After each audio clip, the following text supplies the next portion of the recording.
Inilalatag na ng Department of Justice ang mga nakalap nilang impormasyon mula sa testigong nagsiwalat na ibinaon sa Taal Lake ang mga nawawalang sabungero. Samantala may mga pangalan rin umanong binanggit ang testigo na sangkot sa krimen. Si Margot Gonzalez sa balita.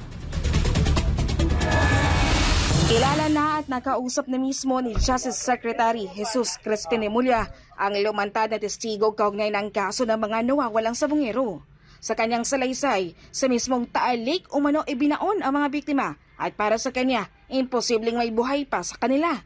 Ayon kay Remulla, nakausap niya ang testigo bago pa ang halala noong Mayo 12 at may binanggit itong mahigit 10 katao na umano'y sangkot sa krimen.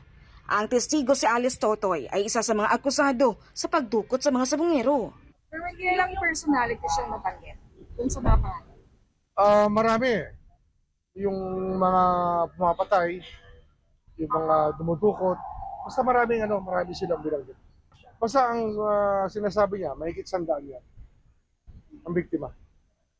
Makikipag-ugnayan daw ang DOJ sa mga kaukulang ehensya para sa posibilidad ng paggamit ng technical divers sa Taal Lake upang maghanap ng human remains. Kasi, mabigat na diving to, freshwater to eh. Hindi to basta-basta. Technical divers talaga kailangan natin. Posible namang maging state witness ang testigo kahit isa pa siya sa mga akusado. Ayon kay Alice Totoy, lumantad siya dahil sa banta sa kaligtasan ng kanyang pamilya. Sabi naman ng DOJ, ang mga inilantad ni Alice Totoy ay maari pa ring ituring nagkapanipaniwala. Lalo't hanggang ngayon ay wala pa ring matibay na lead o anumang bakas kung nasaan ang mga nawawalang sabungero. 4 na taon na rin silang hindi natatagpuan. Kasi kung walang trace talaga, it can be a credible story. Kasi wala talagang trace eh. When you vanish without a trace, then it must be somewhere where people have not been able to look. Baka hindi na titingnan pa yung lugar.